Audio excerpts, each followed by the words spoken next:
habitat of wild animals is where we hunters also find our spiritual home. Here, we feel one with nature. This is where we belong. I am Henrik Lott. Accompany me on a hunting season in Germany, where we show you what hunting means to me and other hunters. It's about being in the outdoors. It's about experiencing moments during the year that are reserved only for hunters. And it's about bringing home venison, the highest quality food that nature has to offer. Above all, this film is an homage to roe deer, which are synanthropes and settle in cultivated areas, and which are the most common game species in Germany. Elusive and wary, they are nearly impossible to keep in a fenced area. Sometimes they are loners, other times group animals, depending on the season. Roe deer are often undeservingly underestimated as wild game. But strict hunting practices are required along with proper management if we want to keep the population in balance with their habitat. Our goal is hunting in harmony with the natural and cultural landscape.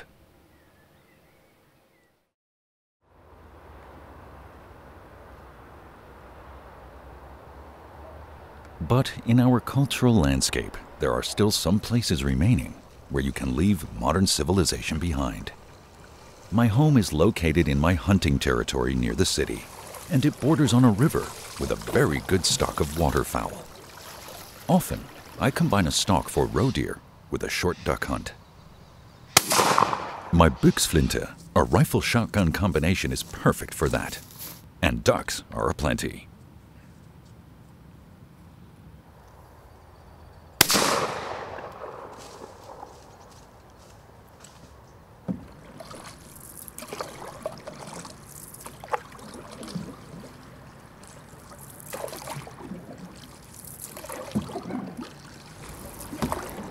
The atmospheric return trip by canoe after a successful hunt is always too short, and the return to the city and everyday life is always too soon.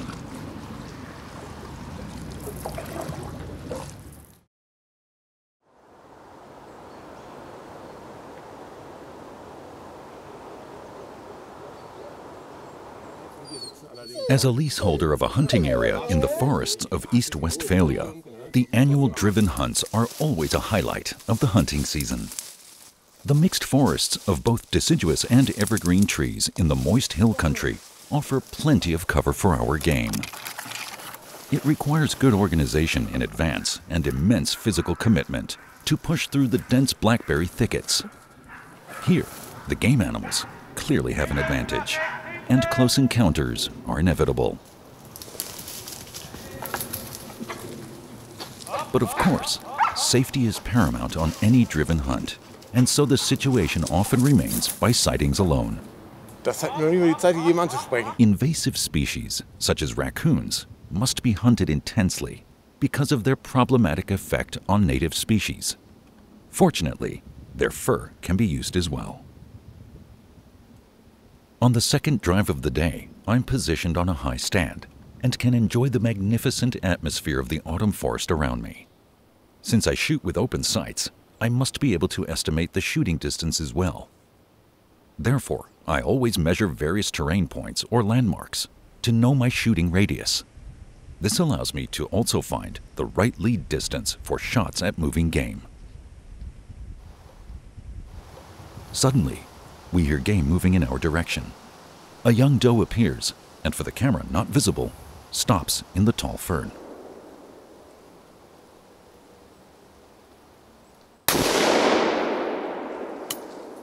The shot placement is good, and it bolts off in its final flight. After the end of the drive, I find it a short distance away.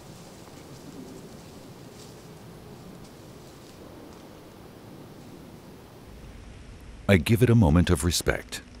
Then it is field dressed, and later displayed with the other game taken that day.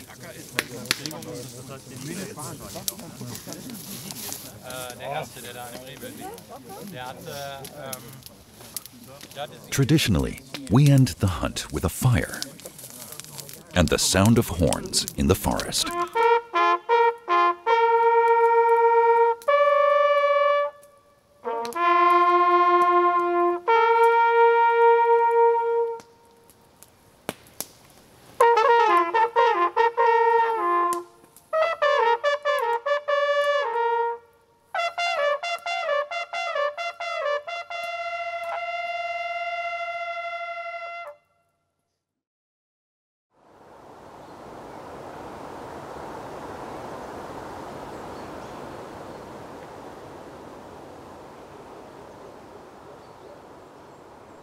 In winter, cover is difficult to find in areas with intense modern agriculture.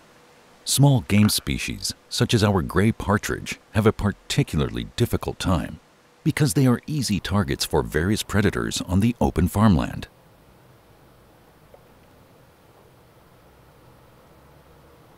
Therefore, fox hunting is an important aspect of our game management efforts. And not least, since the winter fur of the fox can be utilized in many ways. My son Charlie accompanies me today on this beautiful winter day. We check the wind, and with stable frosty weather, we decide to take a closer look at the roe deer population. Carefully, we stalk a group of roe deer. We come surprisingly close, because to some extent our roe deer are used to human presence, and because we can use an elevation in the terrain as visual cover.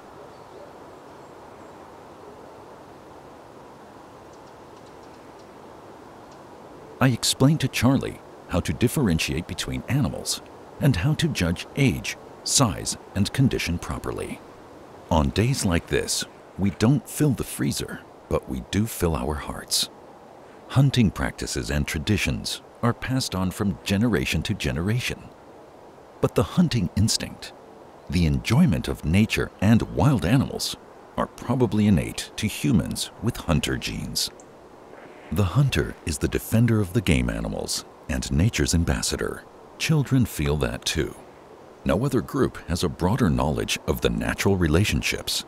No one has a deeper interest in the welfare of game animals than hunters, since they want to preserve healthy game stocks for future generations to come.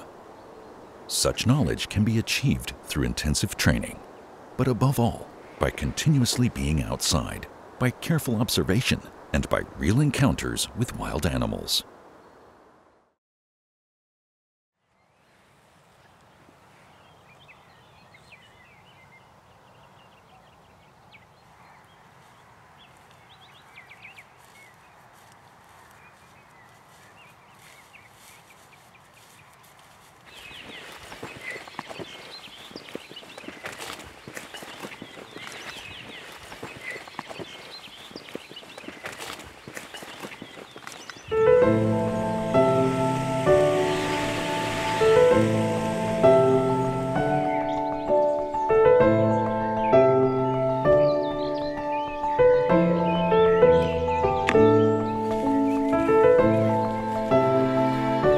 Like roe deer, we hunters become loners in spring and early summer. No doubt, the autumn hunts provide great excitement and hunting pleasures, but my heart belongs to silent stalking.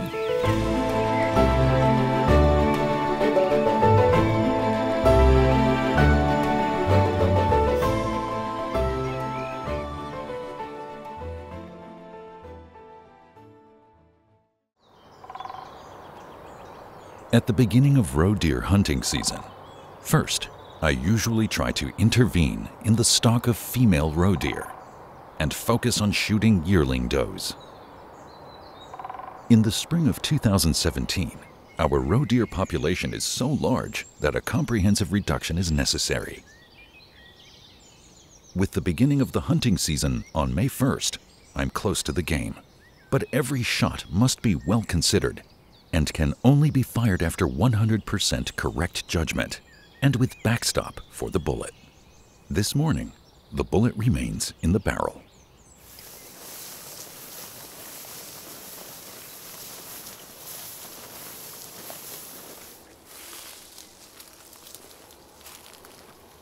In the evening, we are again in a promising position on the edge of a lush meadow, when suddenly there is roe deer movement behind us.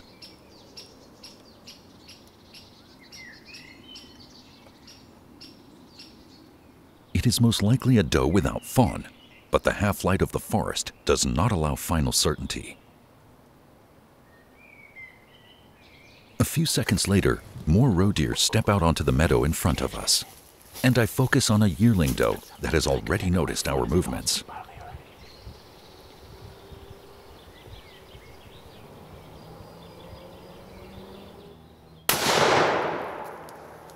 It drops in the shot.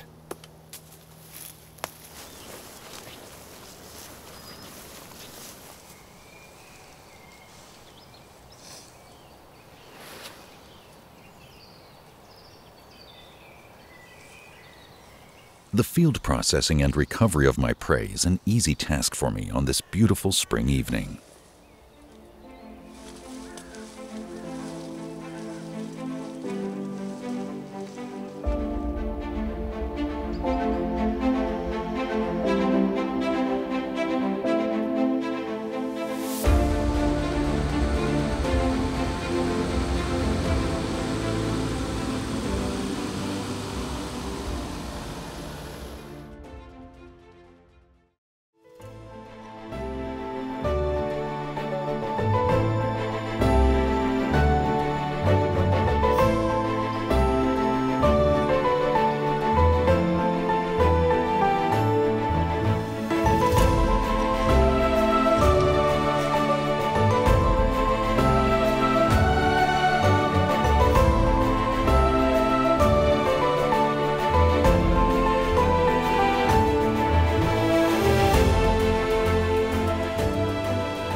The rut season is the high point of the roe deer's year. At no other time are roe deer so easy to spot. At no other time is hunting for older bucks so easy. And no other time offers the opportunity to hunt in such direct contact with the game. I start my rut hunting days in my East Westphalian forest area. We have decided to spend the night in the hunting district, to be there at first light without disturbing the area, and to enjoy the ambience of the nighttime forest. Charlie is with me again, gathering his first rut season experiences. But hunting here in the thick forest is difficult, and encounters with bucks are often fleeting. Mostly things happen fast, and success is never guaranteed. After this buck was faster than us during our first encounter, we try again at the same spot a week later.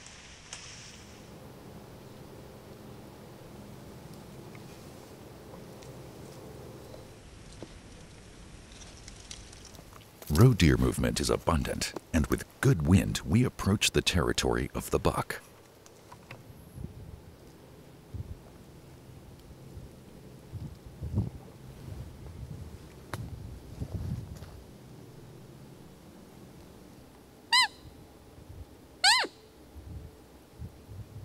On the first call, a buck comes.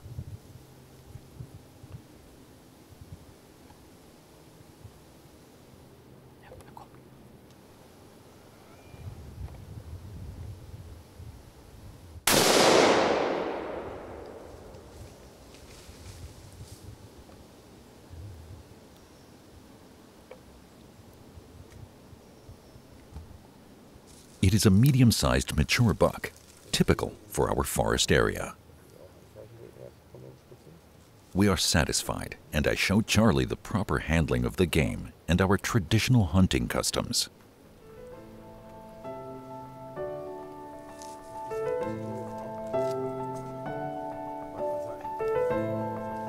He then proudly helps me with the recovery of our deer.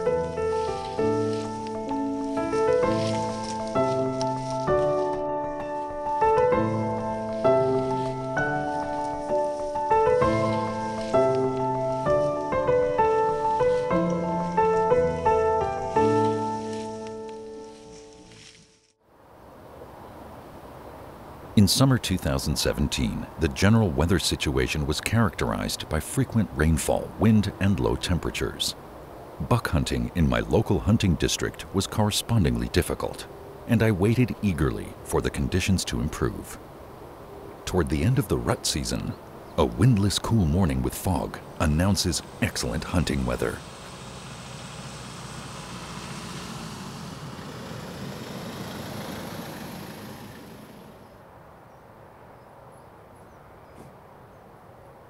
On a harvested field, a buck chases a doe. It is a yearling who tries his luck in the fading days of the rut.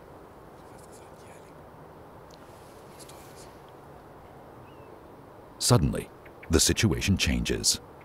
A third roe deer appears and drives the yearling away. It is a mature old buck. That one is worth a stalk.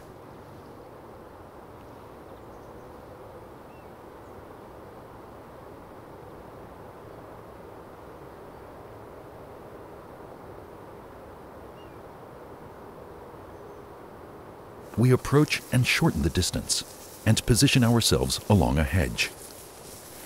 Just before the buck disappears, Sebastian calls him, and the call goes far and wide on this quiet morning. Pass auf, da kommt er.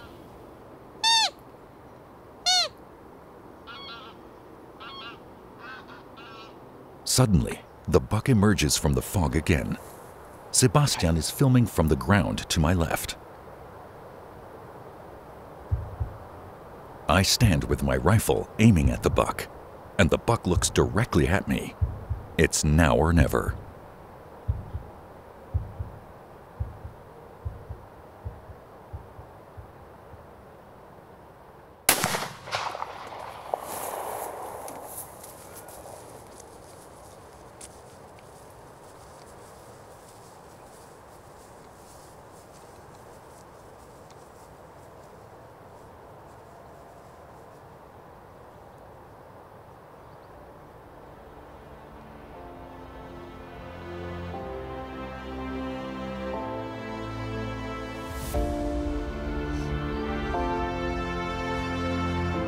Ich meine, das ist der. Den habe ich schon ein paar Mal da unten auf der anderen Seite des Waldes gesehen. Das ist, glaube ich, der Platzbock aus dem Wald da. Toll, wie er diesen anderen Jährling da vertrieben hat, ne? Das Bild, Wahnsinn, diesen Nebel, wie er ihn da verscheucht.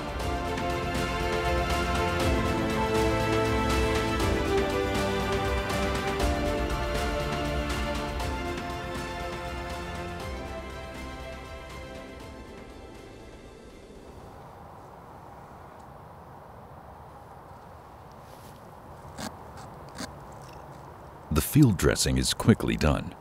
Finally, I inspect the entrails for any abnormalities. Everything is all right. This buck has not only provided an exciting hunt, but above all, it will provide healthy venison for me and my family.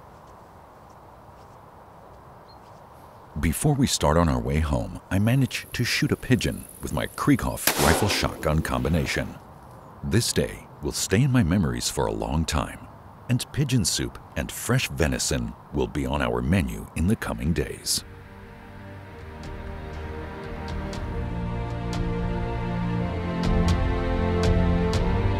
Hunting for me means accepting the challenge, bearing the responsibility. Hunting fills my life. It's fulfilling and part of my nature. We live in an industrially and agriculturally dominated landscape with seasonally varying amounts of food and cover for our wildlife populations. But we have managed to establish some of Europe's most species-rich habitats and at the same time high densities of healthy game populations that are largely in harmony with agriculture and forestry. Responsible and sustainable hunting is the reason. Our passion for game and our deep knowledge of the natural processes form the basis of responsible and respectful hunting practices. We feel traditionally committed to these. Hunting is the most natural and sustainable form of land use because it is an inseparable part of nature.